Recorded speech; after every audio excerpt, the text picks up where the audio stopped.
Bonjour et bienvenue dans ce tutoriel. Aujourd'hui, nous allons voir comment créer rapidement une carte à partir des données en notre possession.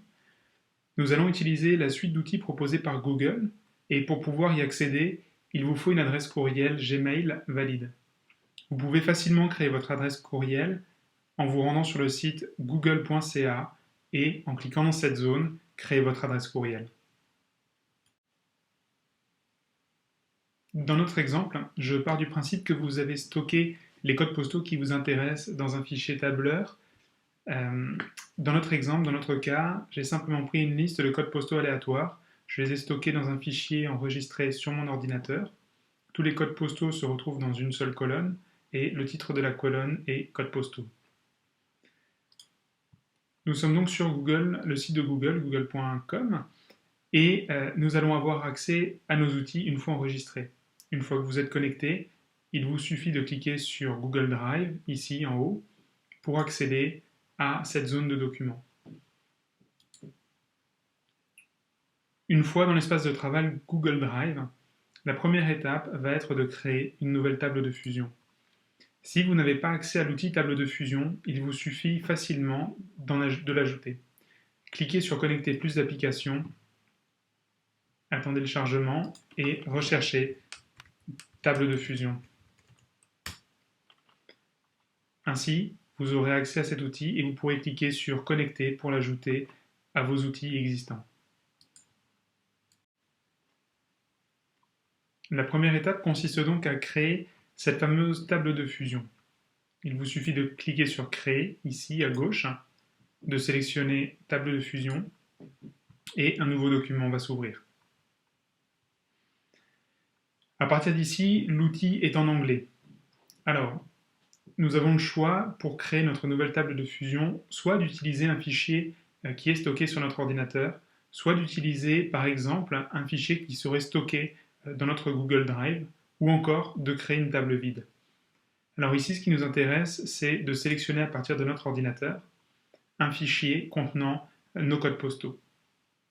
Je clique sur Parcourir ici. Je vais rechercher directement mes codes postaux. Je sélectionne mon fichier ici. Et je clique sur Next.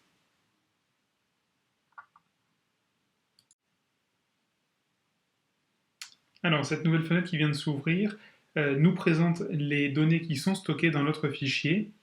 Comme on peut le voir, la question qu'il nous pose, c'est où se trouve le nom des colonnes. Et nous, dans notre exemple, c'est codes postaux et il s'agit bien de la de la rangée numéro 1. Donc je laisse tel quel et je clique sur Suivant.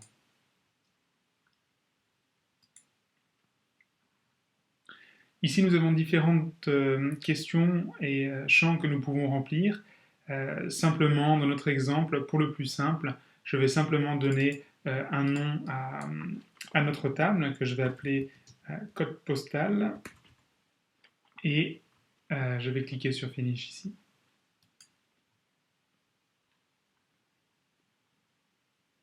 Nous arrivons alors à ce moment-là dans l'espace table de fusion à proprement parler. On retrouve ici sur notre gauche toutes les données que nous avons.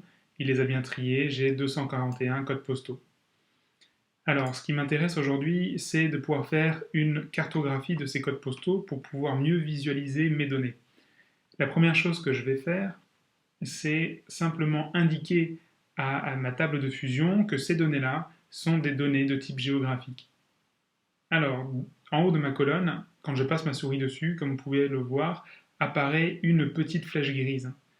Je clique dessus et je clique sur Change.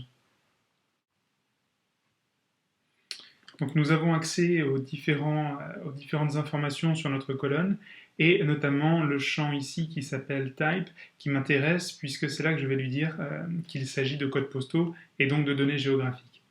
Donc simplement en cliquant dessus, j'ai différents choix et je choisis ici Location. Alors en prenant cette option et en enregistrant mes modifications, l'outil table de fusion va marquer en jaune ici les codes postaux et ceci nous indique qu'il a effectivement compris qu'il s'agissait de données géographiques. Ça, c'était notre première étape. Ensuite, il va falloir créer la carte. Rien de plus simple. Dans ce coin ici, avec le petit bouton plus en rouge, en cliquant dessus, on peut ajouter des nouvelles options à notre table de fusion, dont ici Add Map, qui va nous servir à créer notre carte. Simplement en cliquant dessus, après lui avoir indiqué quelles étaient nos données géographiques, on voit ici qu'il commence à cartographier à partir des 241 codes postaux que nous lui avons fournis. Nous allons le laisser faire le temps qu'il travaille.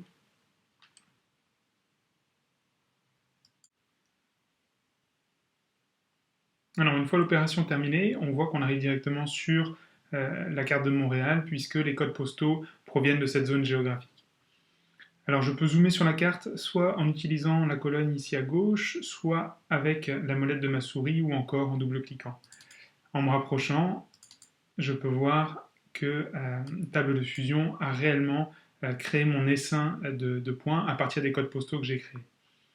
Alors ça m'est très utile parce que ça me permet de voir exactement maintenant si mon organisme, par exemple, a une bonne communication dans le quartier dans lequel il intervient.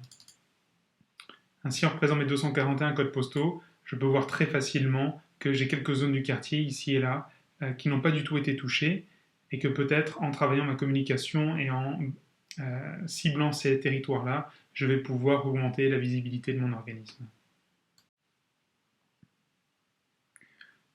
Alors pour aller un tout petit peu plus loin et pour boucler ce tutoriel, je vais juste présenter les différents espaces de l'interface Google Drive.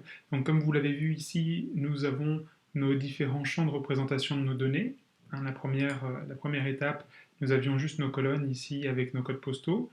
Le deuxième onglet qui s'appelle Cards est en fait une représentation de nos données sous un autre format. Ça peut être pratique quand on a par exemple beaucoup de questions dans un formulaire et qu'on l'a importé.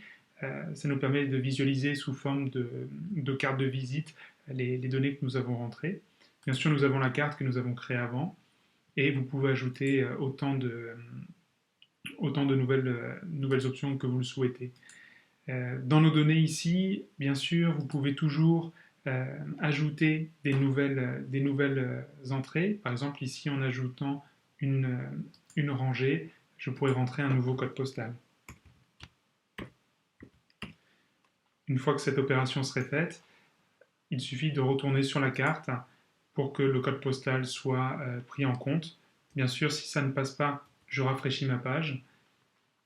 Et à ce moment-là, le code postal, voilà, comme on le voit ici, est recalculé. Je vous remercie d'avoir suivi ce tutoriel. Comme vous avez pu le voir, on a su créer très rapidement une carte, mais bien sûr, vous pouvez aller beaucoup plus loin avec cet outil. Si vous avez plus de questions, n'hésitez pas à communiquer avec moi. Et je vous souhaite une excellente journée et beaucoup de réussite dans vos cartographies.